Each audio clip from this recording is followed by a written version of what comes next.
नमस्कार दोस्तों, मैं Vijay Tiwari the book society में आपका स्वागत है। जहां हम आज की इस वीडियो के माध्यम से सब्जेक्ट कोड BHIC 113 की श्रृंखला को आगे बढ़ाते हुए आज इसके भाग 2 को आपके साथ डिस्कस करेंगे। इससे पहले भाग 1 में हमने 5 प्रश्नों को पढ़ा था। आशा है वो सही प्रश्न आपको अच्छे से समझ में आए होंगे और आपने वो वीडियो भी जरूर देखी होगी। आज की वीडियो में जो हमारा पहला प्रश्न है वो प्रश्न ये है कि आलोचनात्मक विश्लेषण कीजिए कि 19वीं शताब्दी में भारत में विऔद्योगीकरण कैसे हुआ। तो देखो, इससे पहले इस क्वेश्चन के आंसर को समझें, हम पहले यह समझ लेते हैं कि भाई विऔद्योगीकरण का मतलब क्या होता है। तो देखो, विऔद्योगीकरण का मतलब ये होता है कि अपनी जो लोकल इंडस्ट्रीज है, जो हमारे देशी उद्योग हैं, वो खत्म होते जा रहे हैं और जो विदेशी इंडस्ट्रीज है वो डेवलप होती जा रही है। इसी प्रोसेस को विऔद्योगीकरण कहते हैं। अब क्वेश्चन ये पूछ रहा है कि भारत में विऔद्योगीकरण कैसे हुआ।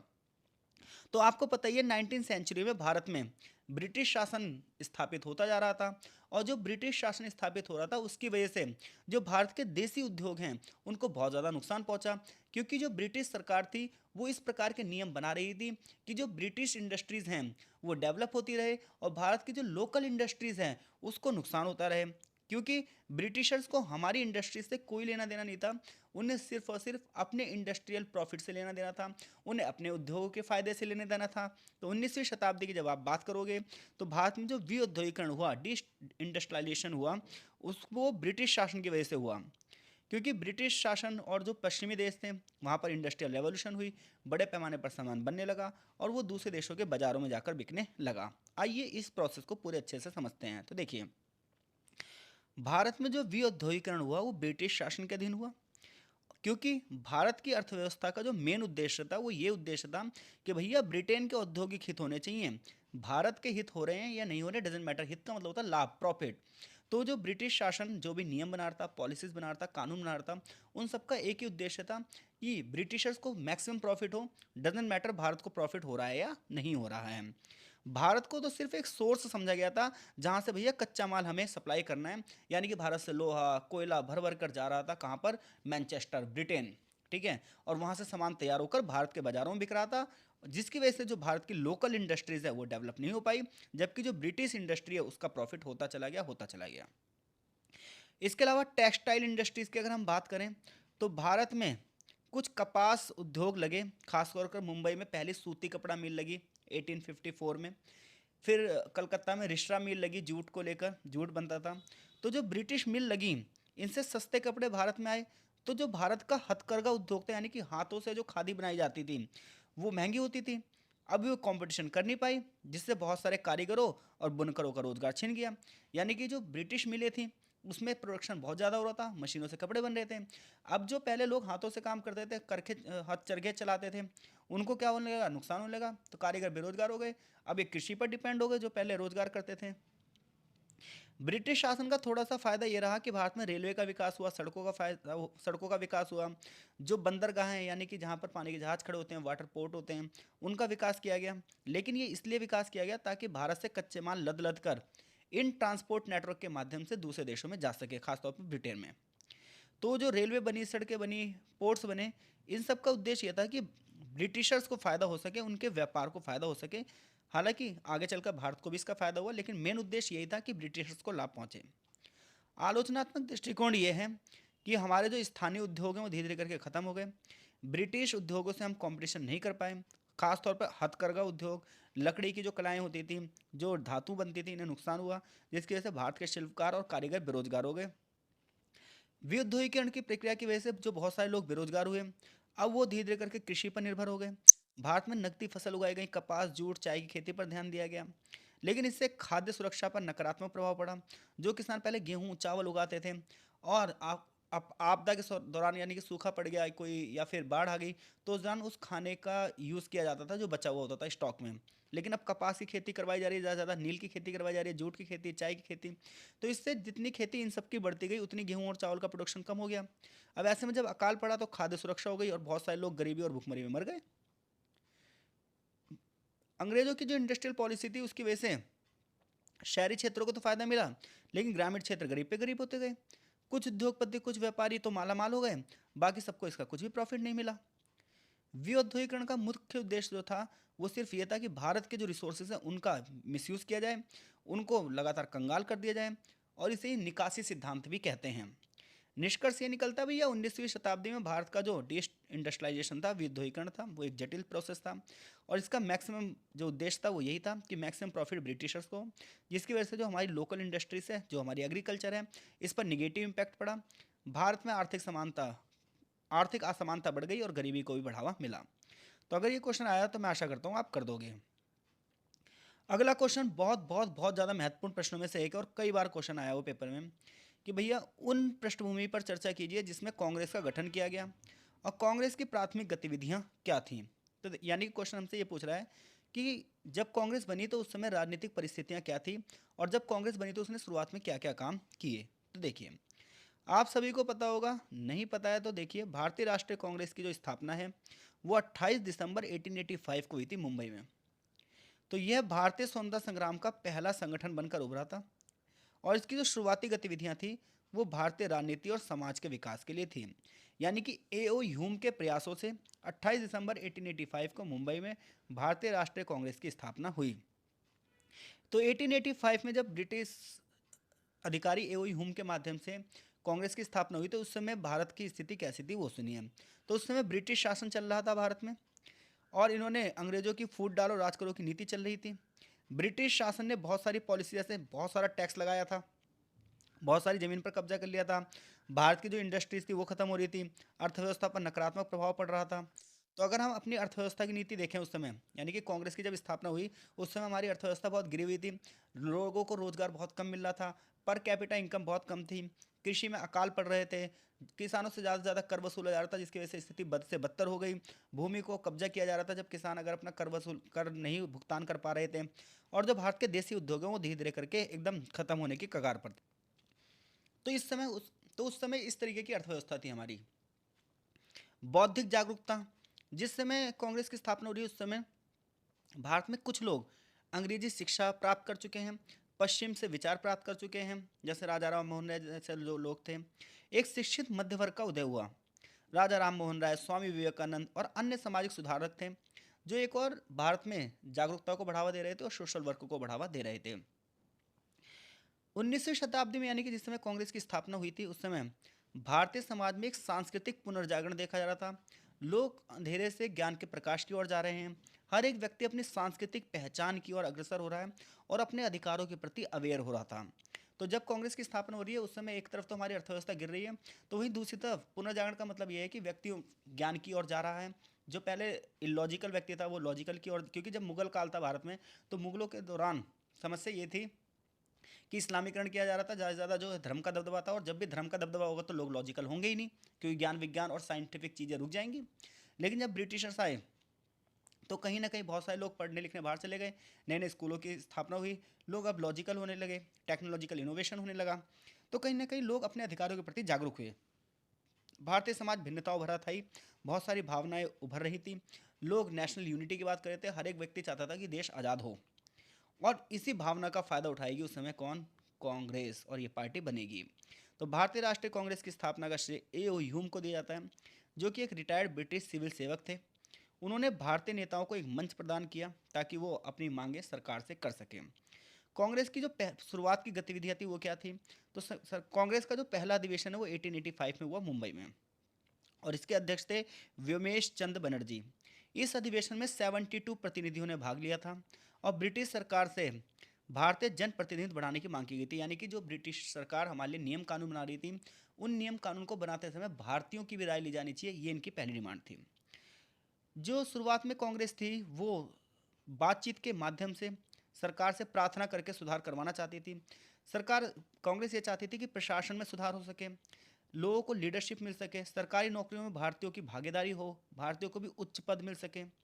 लेकिन ये ध्यान रहे कांग्रेस किसी प्रकार का विरोध नहीं कर रही थी, सिर्फ शांति के माध्यम से भारतीय जनता की समस्याएं सामने रख रही थी, क्योंकि कांग्रेस ये सोचती थी कि अंग्रेजों को ना जो है भारतीयों की समस्याओं के बारे में नहीं पता। अगर अंग्रेजों को भारतीयों की समस्याओं के बारे में पता चल जाएगा तो वो भारतीयों की समस्याओं को सुधारेंगे भी। ये शुरुआत में उनकी जो है गतिविधियां थी। ज़्यादा से ज़्यादा लोगों को वो कांग्रेस में जोड़ना चाहते थे और राष्ट्रीय एकता पर बल दे रहे थे, और इसी के लिए अलग अलग स्तर पर शाखाएं स्थापित की गई कांग्रेस की। तो अगर आपसे पूछे कि कांग्रेस की प्रारंभिक गतिविधियां क्या थी, तो कांग्रेस 1885 में बनती है। शुरुआत में ज़्यादा से ज़्यादा लोग कांग्रेस से जुड़े, एक व्यापक जन आधार प्रस्तुत हो सके। ब्रिटिश सरकार पर दबाव बनाया जा रहा है कि भारतीय लोगों की भागीदारी बढ़ती सके। ये सब कांग्रेस की शुरुआती गतिविधियां हैं। निष्कर्ष ये निकलता है, जब भारतीय राष्ट्रीय कांग्रेस का गठन हो रहा है उस समय अर्थव्यवस्था हमारी डाउन है, लेकिन सोसाइटी में जो है अवेयरनेस बढ़ रही है। लोग अपने अधिकारों के प्रति जागरूक हो रहे हैं, अपने कल्चर के प्रति जागरूक हो रहे हैं, अपनी भाषा के प्रति जागरूक हो रहे हैं। और सबसे बड़ी बात, लोगों के अंदर एकता की भावना आ रही है कि भैया अब हमें ब्रिटिश शासन को उखाड़ फेंकना है और अपने देश को आगे बढ़ाना है, अपनी संस्कृति को आगे बढ़ाना है, अपने भारतीय होने के गर्व को आगे बढ़ाना है। क्वेश्चन नंबर 8, बहुत बढ़िया क्वेश्चन है ये। असहयोग आंदोलन के क्या कारण थे? इसने भारतीय जनता को किस प्रकार से एकजुट किया? तो अगर आप भारतीय इतिहास को पढ़ते हैं तो आपको पता चलेगा कि असहयोग आंदोलन 1920 से 22 तक चला और यह आंदोलन महात्मा गांधी की लीडरशिप में चला। ये पहला बड़ा आंदोलन था जो गांधी ने हमारे देश में किया था। यही स्वतंत्रता संग्राम का एक महत्वपूर्ण चैप्टर था जो शुरू होता है। इसके पीछे बहुत सारे कारण थे और वो कारण क्या थे वो सुनो। 1914 से लेकर 1918 तक प्रथम विश्व युद्ध चला और प्रथम विश्व युद्ध के बाद अंग्रेजों ने भारतीय लोगों को कंट्रोल करने के लिए एक कानून बनाया जिसे रोलेट एक्ट कहा जाता है। इस कानून को काला कानून भी कहा गया है। क्यों? क्योंकि इस कानून के माध्यम से अंग्रेजी सरकार को भारतीयों को बिना मुकदमा चलाए गिरफ्तार करने का आदेश दे दिया गया, जिससे अंग्रेजी सरकार को जिस भी व्यक्ति पर शक होता कि ये व्यक्ति ब्रिटिश विरोधी है तो वो उसे जेल में डाल सकते थे बिना वारंट के। इसलिए इसे काला कानून कहा गया और इसका विरोध किया गया। यानी कि असहयोग आंदोलन क्यों हुआ? भाई कोई आंदोलन हो रहा है तो उसके कुछ कारण भी तो होंगे। तो असहयोग आंदोलन के शुरू करने के पीछे जो कारण था वो एक कारण था रोलेट एक्ट। तो प्रथम विश्व युद्ध 1914 से 18 हुआ। उस समय विभिन्न प्रकार की गतिविधियां अंग्रेजों के खिलाफ चल रही थी। अंग्रेजों ने भारतीय लोगों को कंट्रोल करने के लिए, इन विरोधी गतिविधियों को कंट्रोल करने के लिए एक कानून बनाया, रोलेट एक्ट, जिसमें बड़े पैमाने पर यह हुआ कि शक के आधार पर लोगों को जेल में डाला जा सकता है। इसे निवारक नजरबंदी कहते हैं। तो बिना अपील, बिना वकील, बिना दलील वाला कानून कहा गया इसे। तो एक बहुत बड़ा कारण था रोलेट एक्ट। दूसरा, 1919 13 अप्रैल को जलियांवाला बाग हत्याकांड हुआ। और अमृतसर में जब ये जलियांवाला बाग हत्याकांड हुआ, जहां जनरल डायर ने निहत्थे भारतीयों पर गोलीबारी की, हजारों लोग मारे गए, पूरा देश स्तब्ध रह गया कि इतने क्रूरता कैसे हो सकती है कि बड़े पैमाने पर इतने सारे निहत्थे लोगों को मार दिया आपने। अगली सबसे बड़ी बात ये थी खिलाफत आंदोलन। तो हुआ क्या था, फर्स्ट वर्ल्ड वॉर चल रहा था। फर्स्ट वर्ल्ड वॉर में ब्रिटेन जीत गया था और ऑटोमन साम्राज्य हार गया था। तो जो देश तुर्की था ना, यहाँ पर इस्लामिक में सबसे बड़ी पोस्ट होती थी एक खलीफा, जिसके आदेशों को पूरा इस्लामी जगत मानता था। इधर अंग्रेजों ने कहा कि अब तुर्की में जो है वो लोकतंत्र होगा और इस खलीफा की सत्ता नहीं रहेगी। इवन तुर्की के लोग भी यही चाहते थे, क्योंकि खलीफा की जो सत्ता थी वो धार्मिक विश्वासों पर आधारित थी, जिसके माध्यम से लोगों का जीवन यापन बड़ा मुश्किल हो चुका था। लोगों को लिबर्टी नहीं थी, तो लोग स्वतंत्रता की चाह कर रहे थे। तो तुर्की के लोग तो चाहते थे ये खलीफा हटे और डेमोक्रेसी आ पाए, लेकिन भारत में लोग ये चाहते थे खलीफा रहे और इस्लामिक स्टेट बना रहे। कौन? तुर्की। तो ऐसे में इस्लामिक पवित्र स्थलों की सुरक्षा को लेकर भारतीय मुसलमानों में असंतुष्ट था और उन्हें लगता था कि ब्रिटिशर्स जो हैं वो तुर्की को कंट्रोल कर रहे हैं, तो हम ब्रिटिशर्स का विरोध करेंगे, तो हम विरोध करेंगे तो वो तुर्की को आज़ाद करेंगे। ऐसी गलतफहमी में हमारे लोग थे। लेकिन खिलाफत आंदोलन में कोई फ़ायदा नहीं हुआ और आज आप देखोगे तो तुर्की बहुत ही ज़्यादा डेवलप देश है और वहाँ पर इतनी कट्टरता नहीं है जितनी कट्टरता गरीब देशों में ज़्यादा है। तो गांधी ने हिंदू मुस्लिम एकता के लिए खिलाफत आंदोलन का समर्थन किया कि खिलाफत आंदोलन के दौरान जो मुसलमान ब्रिटिशर्स के विरोध है उन्हें असहयोग में जोड़ा जाए और एक साथ मिलकर विरोध किया जाए, क्योंकि हिंदू मुस्लिम नहीं, हम हैं तो इंडियन ही ना भाई। ब्रिटिश असहमति और धोखा। भारतीय नेताओं को उम्मीद थी कि प्रथम विश्व युद्ध में भारतीयों ने जो सेवा दी है उसकी वजह से हमें कुछ मदद मिलेगी, लेकिन भारतीयों को कोई मदद मिली नहीं। परिणाम ये हुआ कि एक बड़े आंदोलन की पृष्ठभूमि तैयार हो चुकी थी। यानी कि फर्स्ट वर्ल्ड वॉर के बाद जो फर्स्ट वर्ल्ड वॉर में खर्चा हुआ था अंग्रेजों का, उसके पूरा करने के लिए हम पर भारी कर लगाए गए, रोलेट एक्ट जैसे कानून बनाए गए। जब भारतीयों ने विरोध किया तो जलियांवाला बाग हत्याकांड किया गया। इतना ही नहीं, इधर से जो भारतीय मुसलमान हैं वो चाहते हैं कि तुर्की में वापस से खलीफा की सत्ता आए, सो डेट्स वाई वो खिलाफत आंदोलन कर रहे हैं। तो पूरे देश में एक माहौल सेट हो गया है कि हर एक व्यक्ति, चाहे हिंदू हो चाहे मुसलमान हो, वो अंग्रेजों के विरोध में आ गया है। और इसी दौरान गांधी ने अल्टीमेटम दे दिया, किसको? अंग्रेजों को, कि अगर अंग्रेजों ने रोलेट एक्ट वापस नहीं लिया तो इसके अलावा और भी बहुत सारी डिमांडें करी उन्होंने। निवारक नजरबंदी, प्रेस पर सेंसरशिप को हटाने की बात करी, ठीक है। जलियांवाला बाग हत्याकांड में जो लोग मारे गए उनके लिए भी बात की गई। अगर ये सारी बातें नहीं मानते तो वो बड़ा आंदोलन करेंगे और आंदोलन करना पड़ा उन्हें। फाइनली गांधी ने असहयोग आंदोलन की शुरुआत करी 1920 में, और उन्होंने कहा कि हमारा जो आंदोलन होगा वो सत्य के रास्ते पर चलते हुए होगा, और हम किसी भी कीमत पर हिंसा नहीं पहुंचाएंगे, हिंसा का सहारा नहीं लेंगे और ब्रिटिशर्स को जीत लेंगे। ब्रिटिश वस्तुओं का बहिष्कार किया गया, विदेशी वस्त्रों की होली जलाई गई, विदेशी शिक्षा संस्थानों को बायकॉट किया गया, कोर्ट को बायकॉट किया गया, सरकारी सेवाओं को बायकॉट किया गया, और आत्मनिर्भर भारत की दिशा में हमने आगे बढ़ावा दिया, खादी को बढ़ावा दिया गया। असहयोग आंदोलन ने भारतीय जनता को एकजुट करने का संदेश दिया, हिंदू मुस्लिम एकता का समर्थन किया गया ताकि धार्मिक विभाजन ना हो। आंदोलन ने निर्बल और गरीब लोगों को भी आज़ादी की लड़ाई में भाग लेने का अवसर दिया। कई सारी लोकल जो संघ ऑर्गेनाइजेशन थी, नेता थे, ये सब जुड़े, बहुत सारे वकील जुड़े, डॉक्टर राजेंद्र प्रसाद जैसे लोग भी यहाँ पर गांधी के साथ जुड़े। इतने नहीं, सुभाष चंद्र बोस, वल्लभ भाई पटेल, ऐसे सारे सभी लोग जो हैं एक मंच पर आ गए असहयोग आंदोलन के दौरान। निष्कर्ष ये निकलता है कि असहयोग आंदोलन ने भारतीय समाज में एक नई जागरूकता दी, नई आत्मनिर्भरता की भावना को बढ़ावा दिया।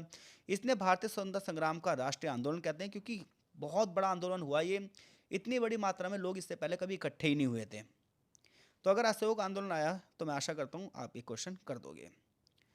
अगला क्वेश्चन बहुत बढ़िया क्वेश्चन है ये, कि 20वीं सेंचुरी के पहले भाग में साहित्य ने, यानी किताबों ने, अखबारों ने राष्ट्रवादी भावनाओं को किस प्रकार से उजागर किया। तो साहित्य की भूमिका देशभक्ति की भावनाओं को उजागर करने में किस प्रकार से योगदान दे रही है, क्वेश्चन आपसे यह पूछ रहा है।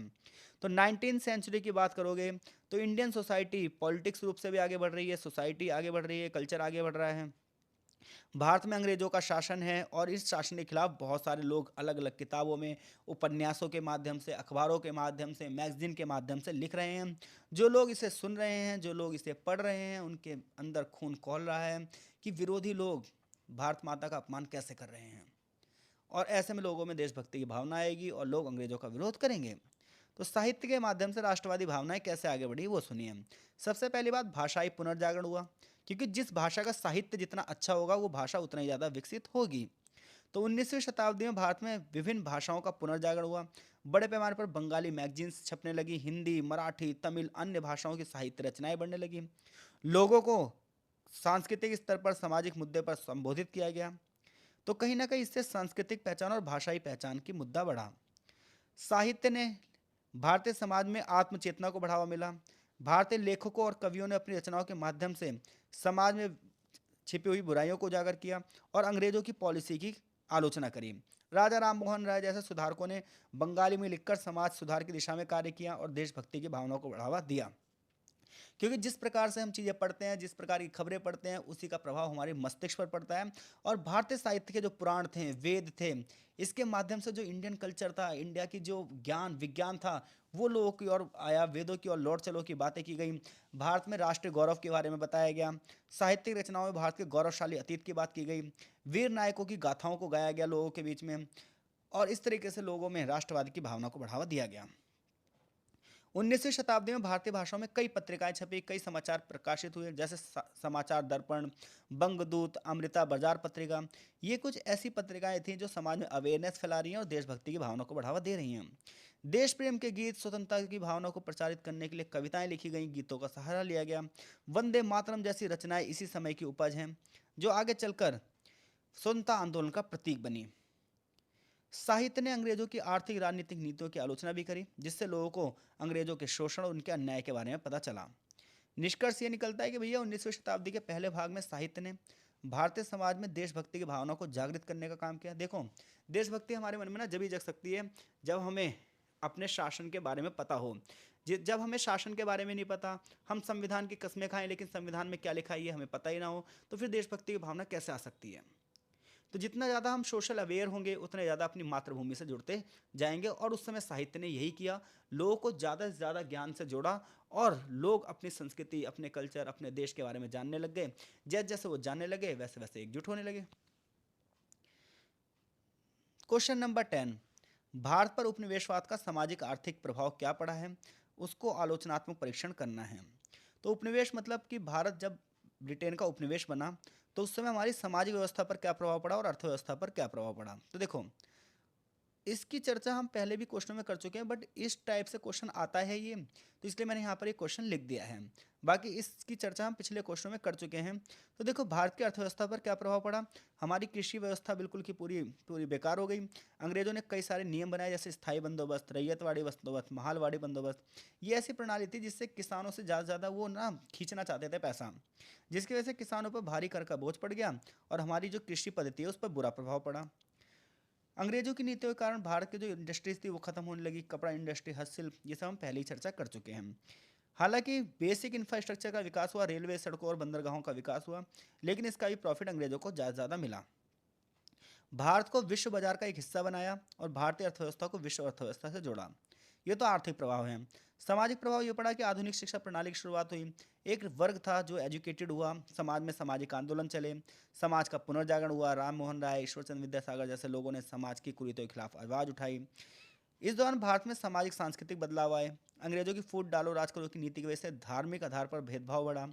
महिलाओं की स्थिति थोड़ी सी अच्छी हुई। कहीं ना कहीं विधवा पुनर्विवाह को मान्यता मिली, सती प्रथा को बैन किया गया। ये कुछ सामाजिक आर्थिक प्रभाव हैं, तो इनकी चर्चा हम पहले भी कर चुके हैं, इसलिए मैंने जल्दबाजी में क्वेश्चन खत्म किया है।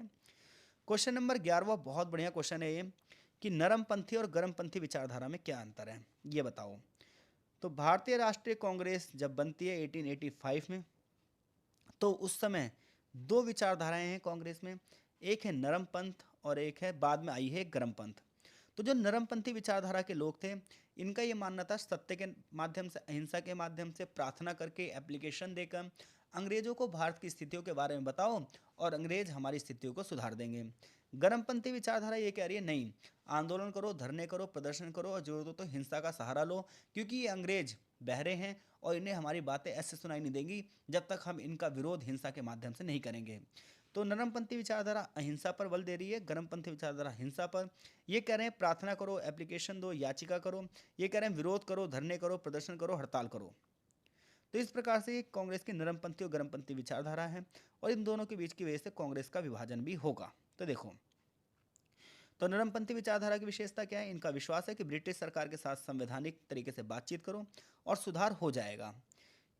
इनके प्रमुख नेता हैं दादा भाई नौरोजी, गोपाल कृष्ण गोखले, फिरोज शाह मेहता, सुरेंद्रनाथ बनर्जी। ये सब नरमपंथी विचारधारा वाले नेता हैं। ये एप्लीकेशंस के माध्यम से, निवेदन के माध्यम से ब्रिटिश सरकार के समक्ष मुद्दे प्रस्तुत करते थे और ये चाहते थे भारतीयों को अधिक से अधिक सरकारी नौकरी मिले, शिक्षा का विस्तार हो, स्वशासन हो, लेकिन उन्होंने कभी भी आज़ादी की बात नहीं करी।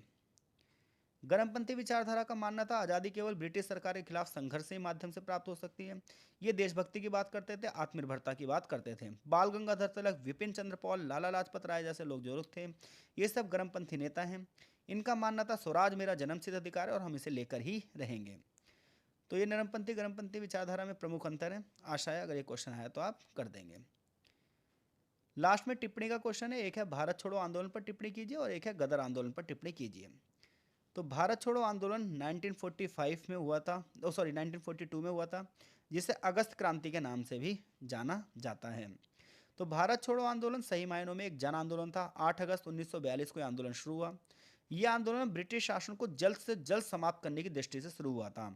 जब यह आंदोलन शुरू हुआ तो उस समय सेकेंड वर्ल्ड वॉर चल रहा था और अंग्रेज चाहते थे कि भारत इस युद्ध में अंग्रेजों की तरफ से लड़े, लेकिन भारत ये चाहता था कि जब हम अंग्रेजों की तरफ से लड़ेंगे तो उससे पहले हमें आज़ादी भी प्रदान की जाए। और ऐसे में क्रिप्स मिशन भारत में आया, जो ये चाहता था कि भारतीय लोग जो हैं वो युद्ध में अंग्रेजों की तरफ से लड़ें, लेकिन गांधी ने मना कर दिया और ये कहा कि पहले हमें आज़ादी चाहिए, उसके बाद हम इस विषय पर सोचेंगे। फाइनली अंग्रेजों की शोषणकारी नीतियां और भारतीय जनता की उपेक्षा हुई, क्रिप्स मिशन असफल हो गया। 8 अगस्त 1942 को गांधी ने करो या मरो का नारा दिया कि यही लास्ट ऑप्शन है, यहाँ से अगर आज़ादी मिल गई तो मिल गई, वरना फिर नहीं मिलेगी। और ऐसे में जब बड़े बड़े नेता सारे सारे जेल में बंद हो गए तो सारे के सारे जो लोग थे उन्होंने आंदोलन शुरू कर दिया। अंग्रेजों भारत छोड़ो के नारे लगाए गए और ये आंदोलन बड़े स्तर पर शामिल हुआ। बच्चे, बूढ़े, महिलाएं सब इसमें शामिल हुई। इसलिए भारतीय इतिहास में भारत छोड़ो आंदोलन को सही मायनों में एक जन आंदोलन कहा जाता है। हिंसा का सहारा नहीं लिया गया, हालांकि कुछ जगह पर हिंसा भड़क उठी थी। आंदोलन का प्रभाव यह हुआ कि अंग्रेजों को ये लगने लगा कि अब वो ज़्यादा लंबे समय तक भारत में शासन नहीं चला पाएंगे। हालांकि उन्होंने गांधी सहित कई बड़े नेताओं को गिरफ्तार कर लिया था, लेकिन इस आंदोलन को अंतर्राष्ट्रीय स्तर पर समर्थन मिला और भारत की आज़ादी की लड़ाई में इस आंदोलन का एक बहुत बड़ा योगदान था। लास्ट टॉपिक है हमारा गदर आंदोलन। अगर आपको ये पीडीएफ चाहिए तो आप हमसे ये पीडीएफ परचेज कर सकते हैं, व्हाट्सएप भी कर सकते हैं और टेलीग्राम ग्रुप में भी जुड़ सकते हैं। गदर आंदोलन 20वीं शताब्दी की शुरुआत में हुआ था। और सबसे बड़ी बात यह है कि जो गदर आंदोलन हुआ, ये नॉर्थ अमेरिका में रह रहे भारतीय प्रवासियों ने किया, खासतौर पर कनाडा। ठीक है। गदर पार्टी का मुख्य लक्ष्य ये था, विद्रोह करो हथियारों के साथ और अंग्रेजों को भारत से भगा दो और भारत को अंग्रेजों से आज़ाद करा दो। तो गदर आंदोलन की नींव कहाँ से शुरू होती है? नॉर्थ अमेरिका और कनाडा में बसे भारतीयों के माध्यम से, खासतौर पर पंजाबी सिख किसानों और छात्रों के माध्यम से। कुछ बड़े नेता हैं, लाला हरदयाल, करतार सिंह सारभा, रामचंद्र जैसे कुछ नेता हैं। शुरुआत में गदर नाम की एक मैगजीन शुरू होती है और फिर धीरे धीरे करके लोग जागरूक होते हैं। गदर पार्टी ने विश्व भर में भारतीयों के बीच प्रचार का अभियान चलाया कि सब लोग एकजुट हो जाओ और एक साथ अंग्रेजों पर अटैक कर दो। 1915 में भारत में विद्रोह की तैयारी की योजना बनाई गई, लेकिन ब्रिटिश खुफिया विभाग को इसकी भनक मिल गई, जिसकी वजह से गदर पार्टी के नेताओं को गिरफ्तार किया गया, जात्या की गई और ये आंदोलन असफल रहा। लेकिन गदर आंदोलन ने भारतीय आज़ादी की लड़ाई में एक नई दिशा दी। यह आंदोलन भले ही सफल ना हो पाया हो, लेकिन युवाओं को देश प्रेम और बलिदान की भावना को इसने जगा दिया था। यह आंदोलन आज भी भारत में इतिहास में साहस और स्वतंत्रता की एक गाथा है। तो अगर क्वेश्चन आता है गदर आंदोलन पर टिप्पणी कीजिए, 200 शब्दों में टिप्पणी करनी होती है। मैं आशा करता हूँ कि यहाँ से जो भी क्वेश्चन आएंगे पेपर में आप कर देंगे। एग्ज़ाम टाइम है, कल ही हमारा पेपर है, तो इसलिए थोड़ा सा जल्दी में ही ये वीडियो बनाई गई है। तो मैं आशा करता हूँ चीज़ें शॉर्ट में आप समझ गए होंगे। टोटल 12 क्वेश्चन है इस पीडीएफ में। पीडीएफ अगर आप चाहते हैं तो आप हमसे खरीद सकते हैं। मिलते हैं आपसे नेक्स्ट सब्जेक्ट कोड के साथ, तब तक के लिए धन्यवाद।